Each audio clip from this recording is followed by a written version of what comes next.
Yes, okay, right. It's a new episode of the Offload dressing room. We're both dressed up in our gear. I've got the t-shirt, you've got the tie. I've got the tie on. Yes, we're in the presence of Lions royalty. We sure are. It's 3 days out from the first match against Argentina in this upcoming tour to Australia. We are delighted to be joined by the Lions Chief Executive, Ben Calveley. Ben, how are you? How's the excitement? 3 days out, it's been a long time coming. You're right, guys. Well, firstly, thank you for having me on. It's great to be here. I've got the gear on as well. Charles Tyrrett for me. And look, excitement is off the charts. I was saying to you, Tommy, before we started, we had our first meeting with Rugby Australia to get ready for this tour on the 29th of February 2019, right? So that's 6.5 years out from the tour, 2,300 and something days, and they've ticked down, and we've now got 3 days to go. So excitement is at fever pitch. Wow. That is amazing. So with all the preparation that goes into this, now that we're 3 days out before playing Argentina, then jetting off to Australia, does your job become a lot easier now? Is this now an Andy... He's there with a can. Best of luck, lads. See you in Australia. It certainly becomes very exciting, but it's actually a really interesting question, right? And I would liken my role now, it's a bit to like, you will hear head coaches during test week, and you'll remember this, where they talk about at the start of the week, you might be more coach-led, and then as the week progresses, the players start to take over, and you've got captain's run and so on. And I remember having a chat with Stuart Lancaster when he was England head coach, and he would say on match day, he found it difficult, right? And he'd take him off to an executive box at Twickenham and he'd be reading a book, to try and occupy himself. Whoa. Because at that late stage, he's thinking, there's not so much that I can do to really influence now what happens on the field of play. Now, it's a bit like that for the CEO, where for those 2,300 days, but let's just call it a 4-year cycle. Yeah. For the first 3.5, a bit more, you're intimately involved in everything day by day by day.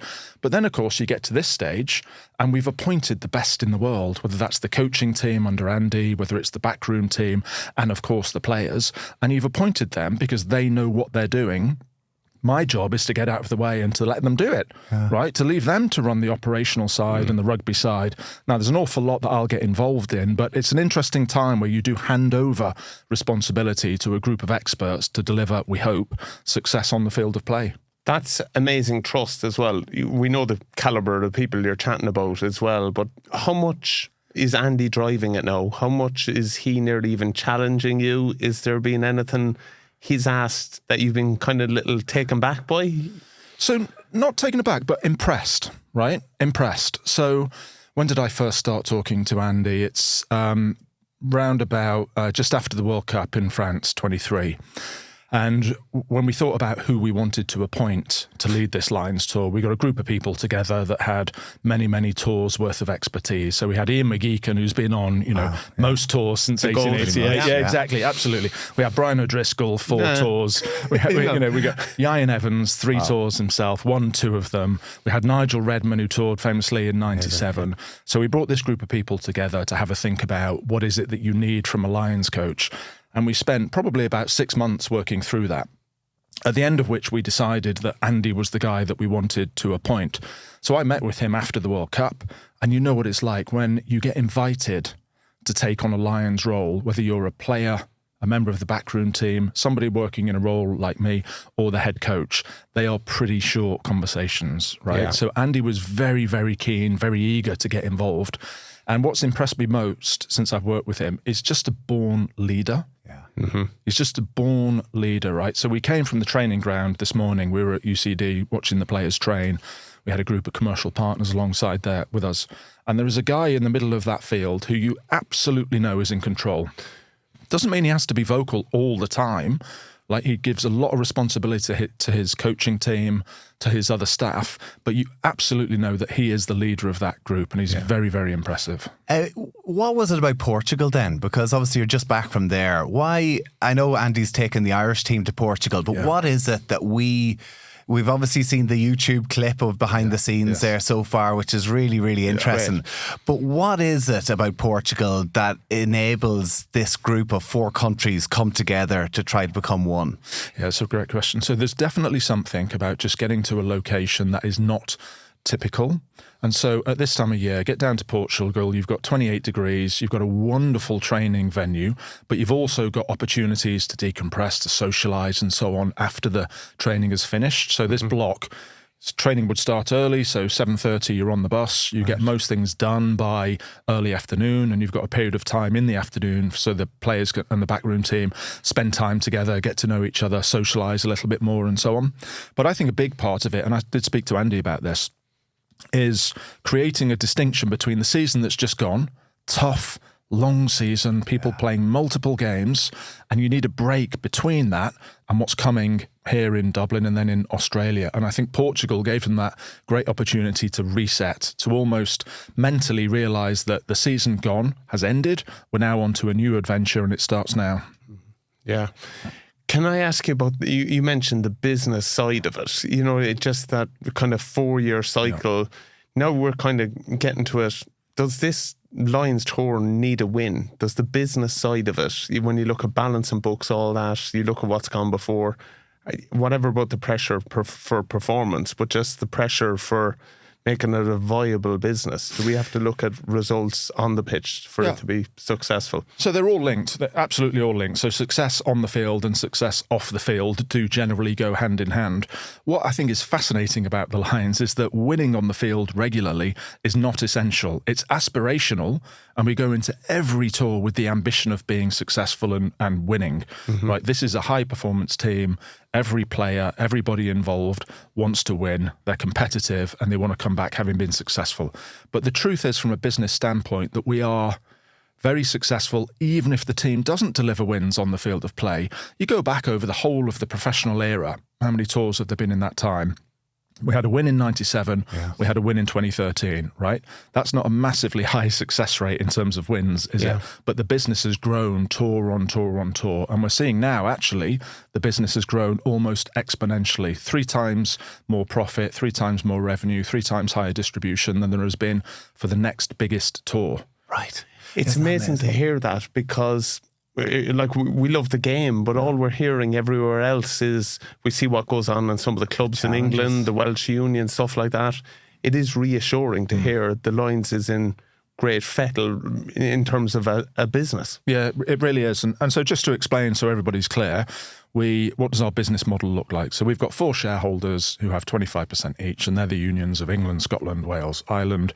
Every 4 years, of course, we're touring. Every 2 years now, with the women's Lions having been introduced. We generate our revenue from 5 different areas: broadcast, sponsorship, licensing, which is kit deals and so on, ticketing, so the match at the Aviva, and then the travel packages that we put on. They are roughly about 20% of our revenue each, give or take. We then spend that money in 3 different areas. One is on the squad and the players and all those sorts of costs. Second area is on our general corporate staffing structure. And then thirdly, we've got functional spend on things like marketing, digital, legal, insurance, and so on. That leaves a decent profit at the end, and then we distribute that profit in 3 ways. So a third of it goes to our shareholders, a payout goes to our clubs who provide the players, and then a section of it goes to our players as well. Oh, wow. So everybody across the whole of the rugby ecosystem, the unions, the leagues, the clubs, the players, everybody is incentivized to get behind the Lions. Right. And I think probably now, more than any time in the professional era, we've seen that rugby ecosystem want to have a successful Lions because they all benefit, right? The rising tide benefits all boats. And Rugby Australia are part of that as well. Are they one of the stakeholders along with the other 4 unions? Because in the past, wasn't it, South Africa did their own thing, the Lions did their own thing. New Zealand, where now actually there's a synergy between the two to try and maximise it. Makes complete sense. That's exactly it. So we have a joint venture with Rugby Australia. And if you go back to, so before I started, let's look at the 2017 tour. You would have had a completely different structure then, where you've got the Lions on the one hand and you've got the host then, New Zealand Rugby and the All Blacks, right? And they would have completely separate commercial programmes. And if you take sponsorship as an example, you'd have the Lions in the market with their sponsorship rights. You'd have the All Blacks in the market with their sponsorship rights. We're talking here about 2 rugby organisations that are pretty similar in that they're pinnacle, right? They are absolutely the pinnacle of the game. So it's hard to distinguish one from the other if you're a brand. They're also competing in the same event. So it's even more difficult to create a distinction between one and the other. So what do you end up competing on? Price. So one side will undercut the other and you end up in a race to the bottom. So you've created deflationary pressure. We would then rock up on tour with our portfolio of commercial partners, but the host has no reason for keeping them happy, right? So maybe your commercial partners don't get the best experience, and you've got all sorts of clutter. You've got competing brands, you've got organizations from the same category on each other's jerseys and so on. So we decided for South Africa, we wanted to change that model.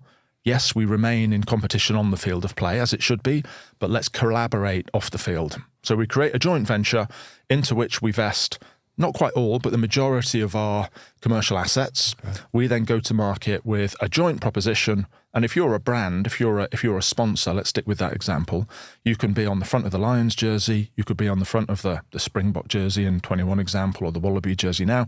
You can get your arms around the whole commercial program. So it's much cleaner, it's much strategic, and it's better for brands. Wow. Very interesting. You mentioned the marketing side of it, and I think it's probably a frustration we have, definitely, and probably exposure to the players. We must say it has been incredible already, this tour with the Lions. We feel like we're part of it. Yes. You're seeing under the hood, and we would have grown up watching that legendary 97 tour, living with the Lions. Already you feel, how much of a drive is that for you, Ben, making sure that the players are visible? Because it's huge. It's been frustrating. We look at the Netflix documentary, different things that went on like that. This feels and no like buy-in. Yeah. And even clubs, you had some clubs didn't want to do the reveals of getting picked or whatever else too. Where the Lions and the players, it seems to be buying so into fresh. this, because again, it's about that collective coming together. What's good for the Lions is good for the players. Yeah, look, it's absolutely huge. So one of our ambitions is to engage our fans, and we want to give them a really immersive experience, right? Whether that's on tour, but of course, fewer than 1% of our fans get the chance to go on tour. Whether you're consuming that through broadcast channels, whether it's Sky Sports in the UK and Ireland or one of our other broadcast partners elsewhere, but particularly through our social channels, right? And it's fascinating that if you think about when a young person establishes a relationship with a sporting organisation, with a team that they want to follow and develop a passion about, typically it's by the age of 14 or 15 that you will have decided you're a Lions fan or a Munster fan or Ospreys or Ulster or whatever it might be. If you think about today's 14, 15-year-old, the last time we had a Lions tour that was full of fans, they would have been 6, 7, 8 years old. So now is our opportunity to build a relationship with that fan base. And so getting directly to the platforms and the channels that those young people use is really important to us, right? So you'll see a lot of TikTok, Instagram, YouTube. And I don't buy the argument, by the way, that you hear a lot of people talking about, which is young people's attention spans have got shorter and shorter and shorter. They haven't got shorter, over the last 5-10 years. Human evolution doesn't work to those timescales. What has changed is the type of content that they want to consume. You can still put long form out there. So we have something called the Ultimate Test, right, which is a weekly behind the scenes piece that goes out on our YouTube channel. We put one out just yesterday, and we'll have tons of young people consuming that. But what they're really fascinated about is the players, and this is where your question started. We've got a group of players here who want to engage, right? They want to help grow the Lions, grow the rugby. They want to put stuff out on their own channels. And we make great use now of artificial intelligence, of AI. So we use a platform called Greenfly. And when you're out on the training field, or when it's match day, you've got a bunch of people you've got videographers taking hours and hundreds of hours of footage of every single player. You've got photographers taking literally tens of thousands of pictures. In the old days, if we'd wanted to provide the players with that content, someone sat at a desk somewhere with a laptop, cataloguing it all, tagging it. They're going to send it to you. Billy Stickland, the great Billy Stickland, who's on this tour, by the way. His ninth tour. Dan amazing. Sheridan, wonderful guy. Dan, to be fair, used to come up and do me a favour and give me a couple of pictures that I could put up on my Facebook page. From 3 days ago, by the way, right?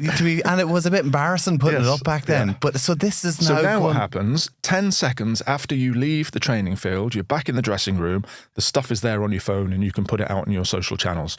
And that's what the young people want, is to see what the player view of the world is, what's going on their channels, and so we can really facilitate that.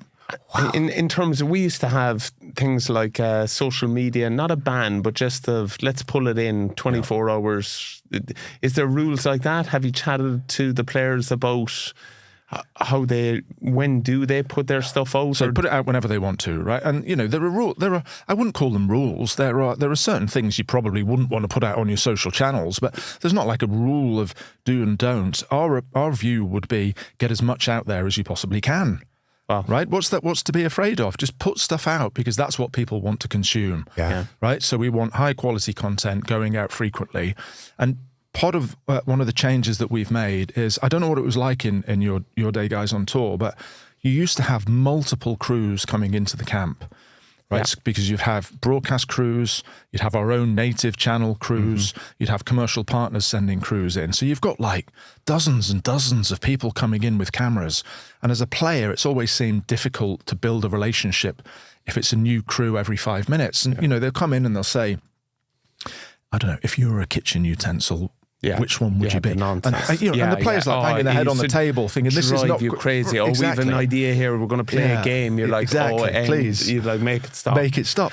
So what we've done now is we don't bring all of those crews into camp. We have our own in-house production capability called Lions Productions. And that is the crew that provides content for our own channels. We provide content for our broadcasters, for our commercial partners, and they hopefully become as fly on the wall as it's possible to become because it's the same group of people in the camp all the time. So they build trust, they build relationships, and they get much richer, much more emotional content coming out from the players and the coaches and the backroom team. And there are so many characters on there. Yeah. That's what you want, isn't it? You don't want people to clam up. Yeah. People can clam up in front of camera. You don't want that. You want them to relax and almost not see that the camera's there. And the only insight we ever got to that, as players, we got to see the crack. We got to be a part of it.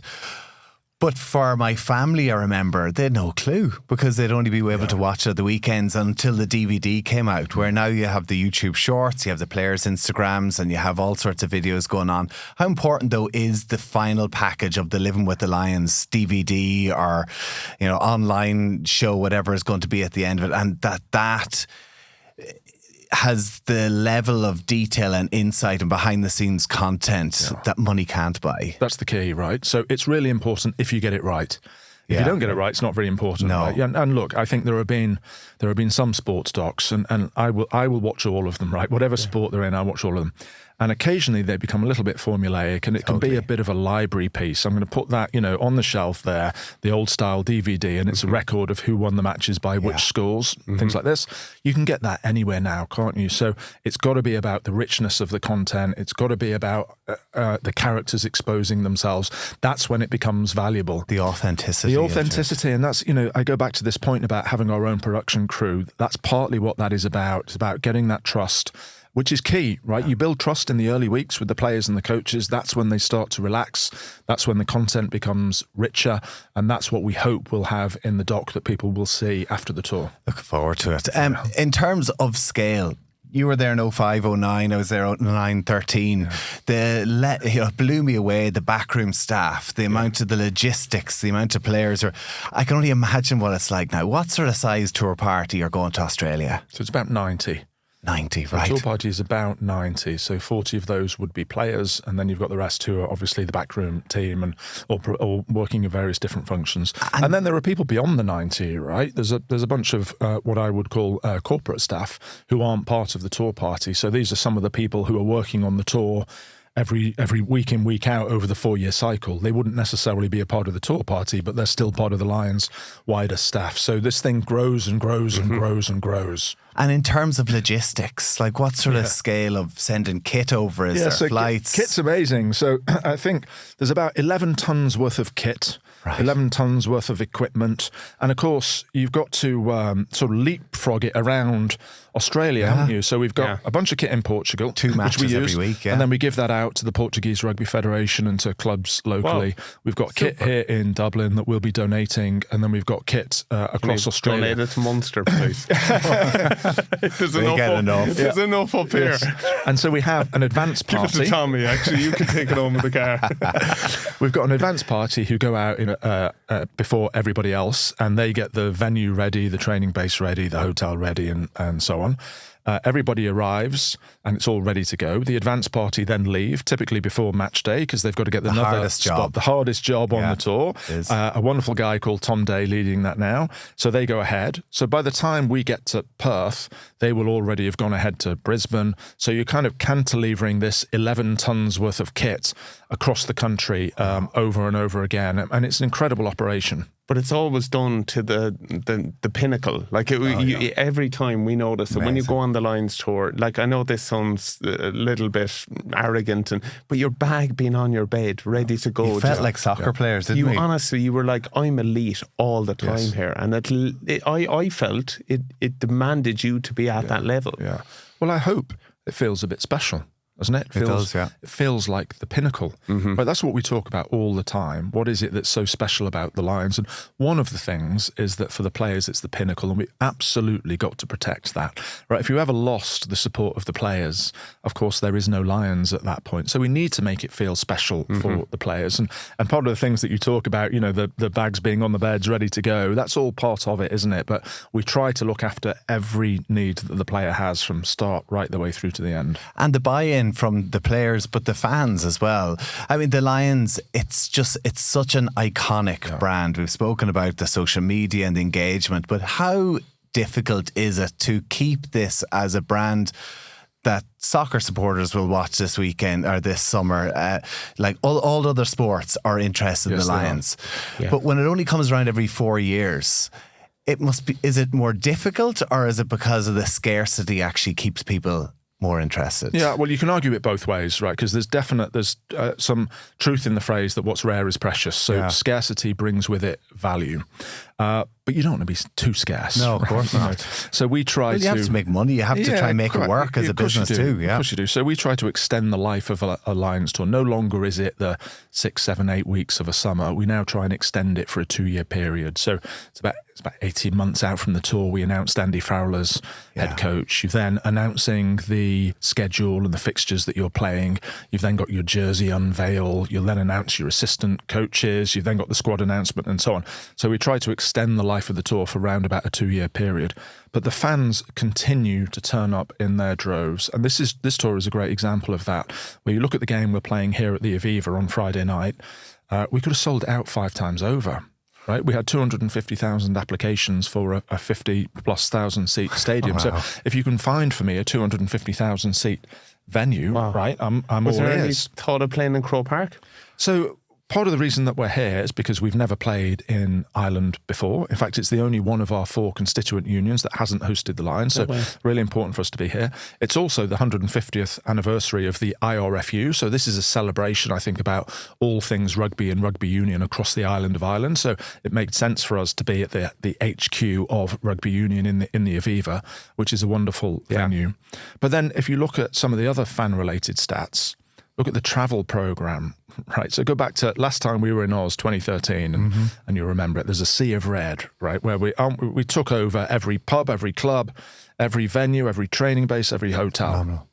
What we're taking this time around is more than double the numbers that came in 2013. No. More than double the numbers in 2013, right? Is that something flying in? That's flying in. That's just flying in. Not even about the amount of people who are there. Yeah, I mean, you'll get the people who are there by hook or by crook and the independent travellers. But our official programme is more than twice the size, almost 3 times the size of the next biggest. That is amazing. Something like 20% of all hotels in Brisbane, Melbourne and Sydney, big international cities, Brisbane hosting the Olympic Games in 2032, 20% of every single hotel bed is booked in our name. They are the only 3 cities in the whole of Australia that has the capacity to host a Lions test. Wow. Right? So Perth would love to host a test match, and they do a brilliant job of it. They have only 16,000 hotel beds in Perth. Wow. It's not enough. They don't have deep water harbours, so you can't bring in cruise ships. We looked at this. That's what happened in 2005. That's what's happened, and it's happened at the World Cup in 2011 and so on in New Zealand, so that, they bring the cruise liners in. They can't do it. There's only certain spots that can accommodate the Lions. And they've sold more tickets in Australia than ever before. Again, compared to 13, they sold, I think it was about 350,000 tickets. They're already beyond 500,000, so they've done 500,000, including over 100,000 at the MCG, which will be a world record for a Lions test. Can you imagine? It's 100 and something thousand fans for the second test. It's unbelievable. It's mind-boggling. But like, we know how important it is and special to be a part of it, and to meet fans who save up for 10, 12 years to go and afford to go over there. I mean, it's not just the affluent supporters who are going there. You have people from all walks of life who are part of it with their buddies, saving up to go for 8 years, and they put 20 or 50 euro aside. Absolutely. How important is it for Australia rugby, though, that this amount of people come over there? Because we all know that Australia have not been in the rich vein of form that we're used to seeing Australian rugby in the past. So having the Lions Brigade coming to Australia, how important is it? It's crucial for them. It's absolutely crucial. So you're right. They've had various well-documented and public challenges over the past 2-4 years, whatever it might be. We take very seriously the idea that the Lions will make a contribution to the future success of Australian rugby. And the same is true for whoever is hosting the Lions. We think that in a pure financial sense, we have 3 objectives, right? So one is to make a profit so that we can reinvest into our 4 shareholder unions. They can grow the game in their countries. The second is, from a marketing sense, just to shine a light on everything that is wonderful about our sport and reach people who might not be rugby fans, and you talked about some of them before, and convert them to become supporters of this great game. But the third is to make sure the host does well financially, right? Because Rugby Australia has quite a large debt facility. I think it's about 80 million Aussie dollars.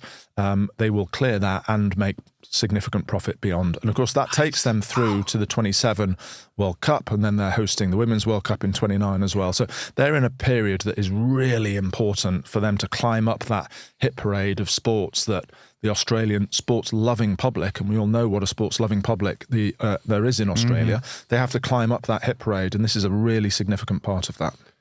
It's an ecosystem that needs everyone, like you're mentioning there. Like, we all need Australia to be back and playing as well as they like. But there's also the ruthless side of it, Ben, as well, where maybe there might be other opportunities. A lot of people chat about France, and is there opportunities in time for the Lions to explore something there?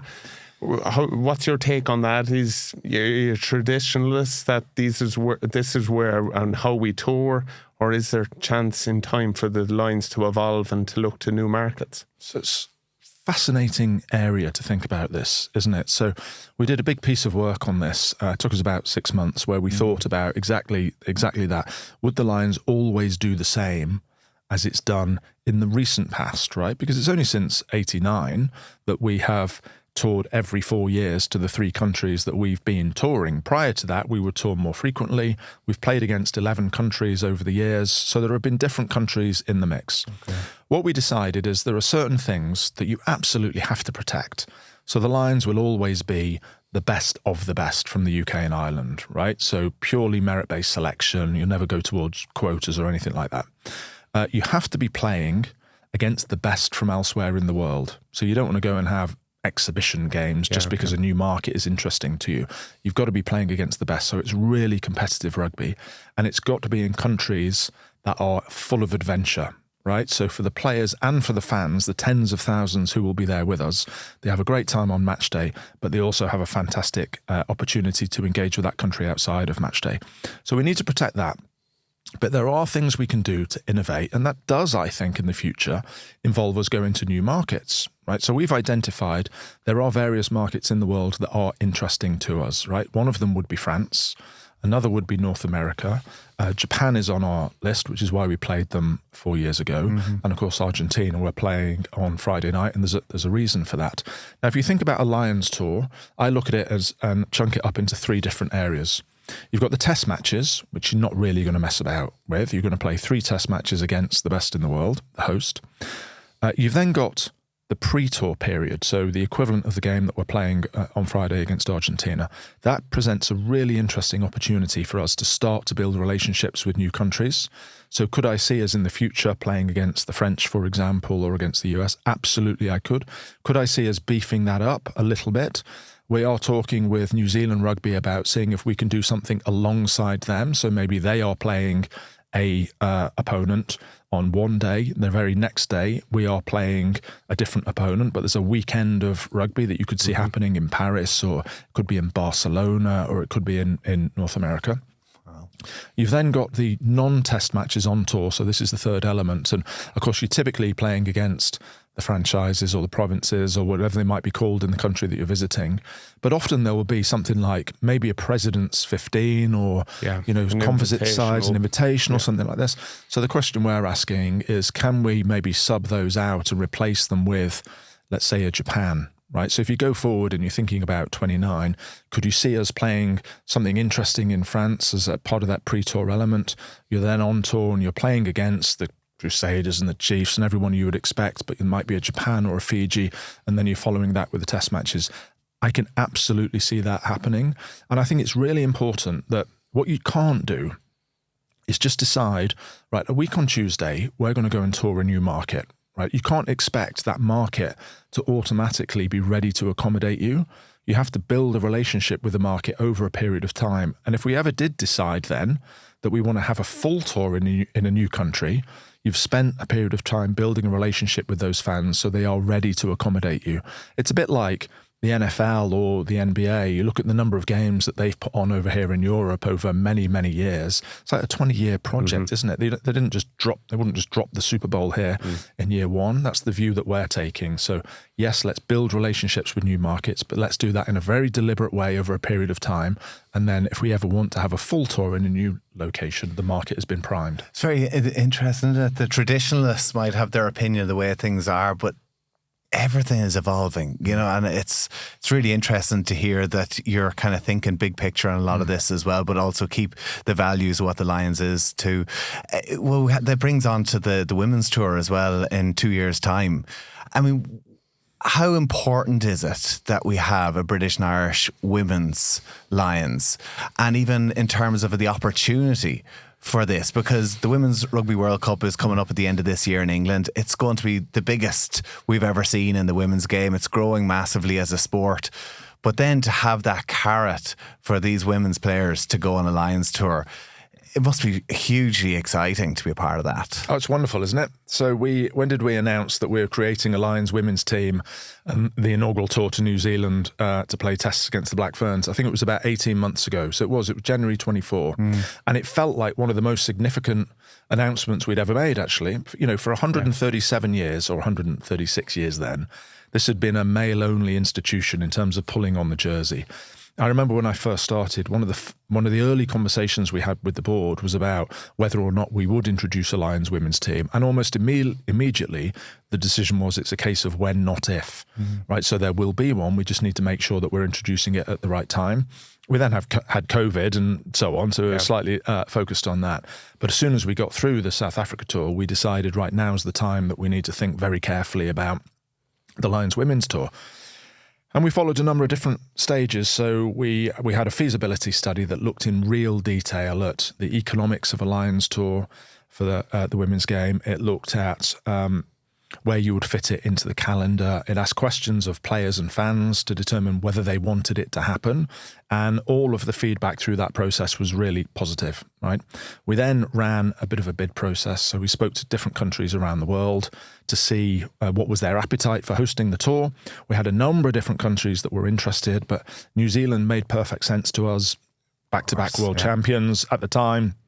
Who knows whether they still will be in 27, but the best did a great job hosting World Cup in 22, as you talked about. So we think we'll have competitive rugby in full houses. There'll be a high media footprint and so on. So it makes perfect sense. We then got together relatively recently, so probably about 6 months ago. We got 10 potential Lions players from each of the 4 countries together, so 40 players in total, because we don't want the Lions women's team to just follow the same blueprint as the Lions men's team. Right? You, as a group of players, shape this for yourselves. We can do things slightly differently, right? We can tour certainly different locations, but we want you to put your own stamp. Vegas. I don't know how many would come back. That's the problem. Let's tour Vegas. We want you to put your own stamp on it. And I kid you not, the level of excitement that we had from that group of 40 players, the noise, the engagement, right? We had all these different breakout sessions, whiteboards and Post-its, and there was just a constant crescendo of noise, right? Because the support that we had from the players was so high. And we're seeing it from the fans as well. So we have a database and all of our Lions fans are on there. Now, remember that we haven't played a single game when it comes to the Lions women's team. We don't have a single player. We haven't really done anything. We've already got 250,000 people, probably climbing beyond that now, who have signed up to be a member of our Lions women's database, right? Wow. And we've got commercial partners who are approaching us that want to get behind us. And they're not getting behind us at, small levels of investment. We've got the likes of Royal London, who are our principal partner for the Lions women's team, founding partner, who have invested significantly into this Lions women's proposition. We've got Howden, who have done the same. And so I can say now with real confidence that this Lions women's tour will be profitable, right? How many parts of women's sport are currently profitable? This will be profitable for the inaugural tour, which is a great place to be. It's amazing because it just goes full circle again. You have the two of us watching that 97 tour dreaming to be there, but if you put out that aspiration for our sisters, then everyone leaps up. That's exactly it. That is exactly it. And we now have a 2-year cycle. Right, so we were talking before about scarcity and so on, and maybe 4 years was a bit scarce. We've now got a tour happening every 2 years. And, my view would be that, so everybody who supported the Lions men's team over many years, I hope will become a supporter of the Lions women's team.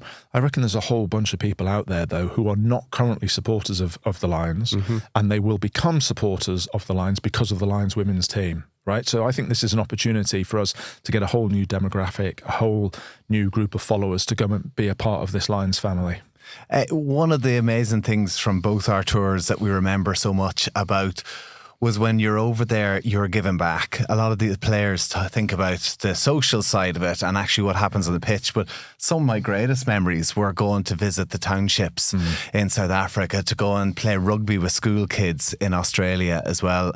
I'm very fortunate to be a part of the Lions Trust, where there are 6 partners, charity partners that are part of the Lions Trust, that get to use the Lions badge to try and bring in as much money and an exposure and excitement around the Lions tour to them. For you, how important is it for the Lions to, as an entity, you talked about the 3 different segments, but in terms of inclusion, giving back and leaving a legacy, how important is that? Absolutely fundamental, isn't it, to everything that the Lions is about, right? We believe that the Lions is the ultimate embodiment of rugby's core values, and a big part of that is about making a positive contribution, leaving a legacy wherever you go, and we take that really seriously. And you're right, in the past it's always happened where you'll visit, in your example, townships or schools or hospitals or whatever it might be. I think what has been excellent this time around, led, Tommy, by the Trust, is to build relationships with charities that are using rugby as a tool to make some sort of wider social contribution.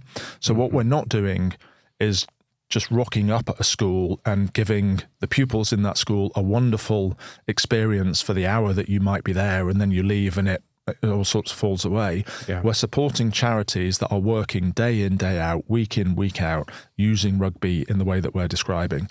And we're using the power of the Lions brand to shine a light on what they're doing. So we're using our reach to help tell their story. We're helping with fundraising capabilities and so on. And I would like nothing more than, can you imagine?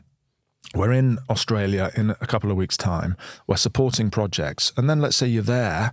If you follow the typical rotation, you're there again in 12 years' time. So 2037, you can see the impact of some of the projects that you supported back in 25.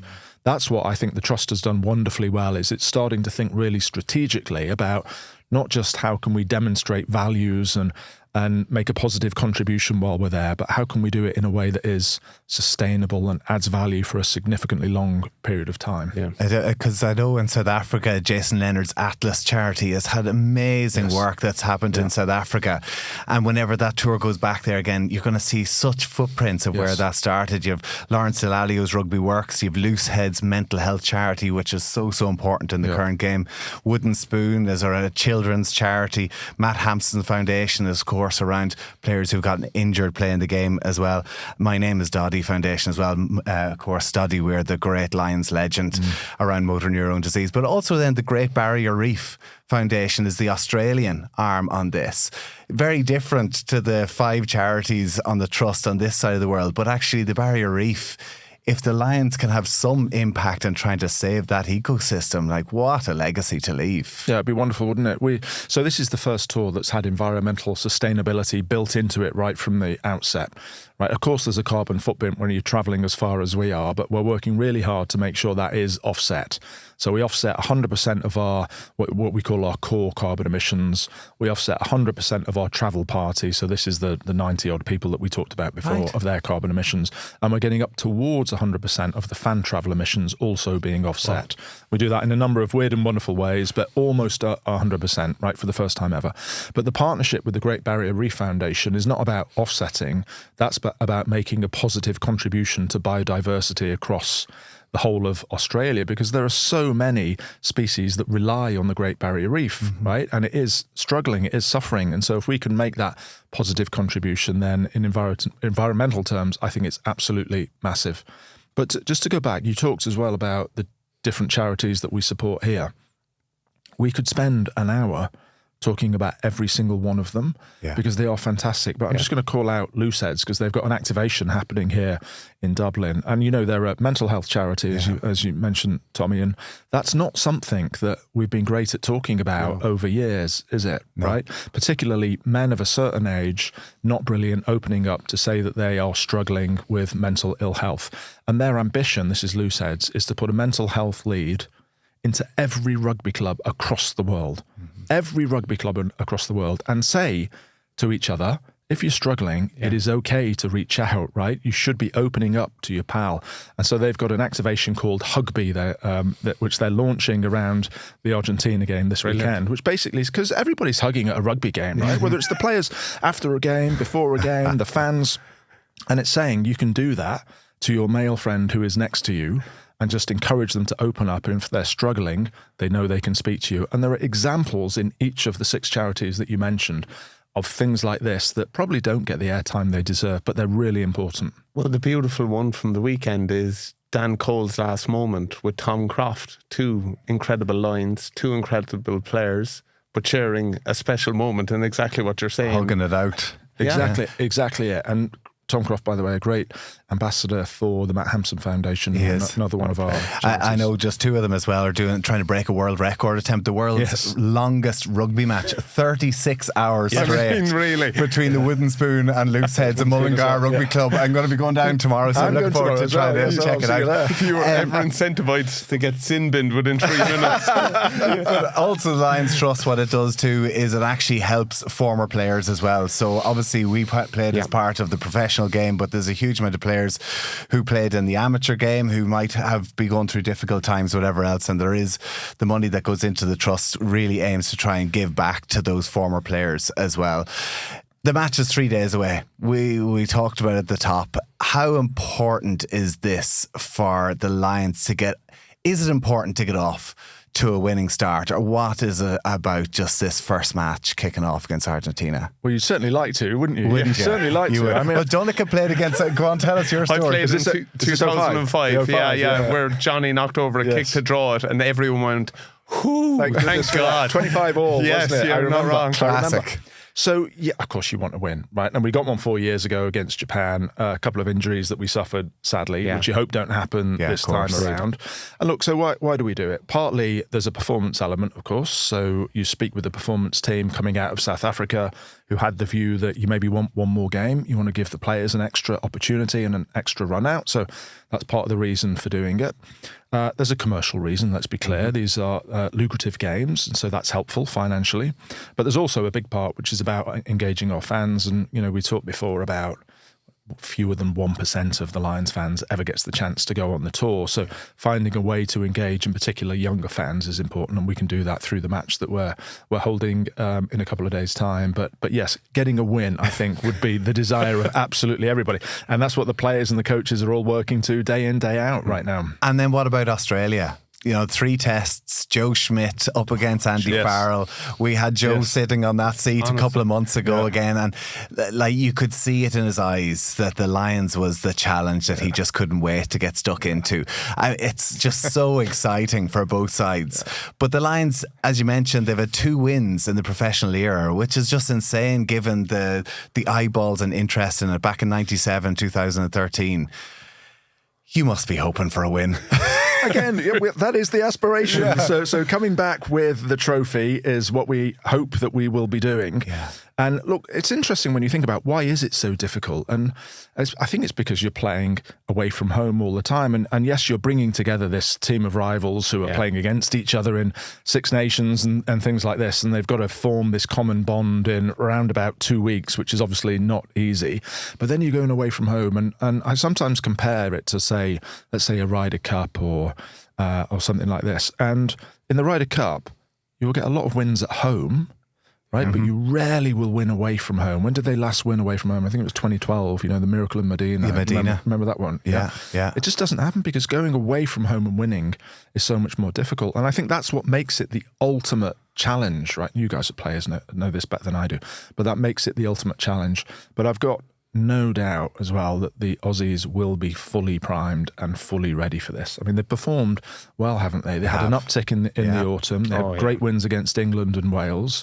You've seen their super franchises going well this year, and Joe will have them firing come that test series. I have no doubt. They're certainly on the right trajectory. We were discussing earlier on, I think it's going to go to Golden Point if it is a draw. Is that right? Because we were kind of saying, like, surely if it's a draw, just the away team should win. Yes, no, these are rumours. These are rumours. Oh, Everything you read about Golden Point. So no, there will be, if there's a draw, there's a draw. Oh, really? And yes, we did make the suggestion that we should retain having won in 2013. Yes, so you're thinking is exactly the same. I know what we don't want, as penalties. Yeah, no, quite. Well, quite. So this got debated, right? This got debated first after 17 for obvious reasons, And going into the South Africa tour, the view was, no, we should retain the ability to have a draw. Now, some people don't like it because, competitive animals all want to win. So I get it. There's an Tommy equal number hates of it people. so much he doesn't chase kicks. So I get it, right? But there's another group of people who will see that iconic photograph, of the All Blacks and the Lions and holding up the trophy and all the rest of it after 17. And why expunge a draw from the list of possibilities, right? And I think what was challenging about 17 is a lot of people I don't think they knew what would happen if there was a draw. So, full-time whistle went and everyone's sort of looking around, wondering what's happening.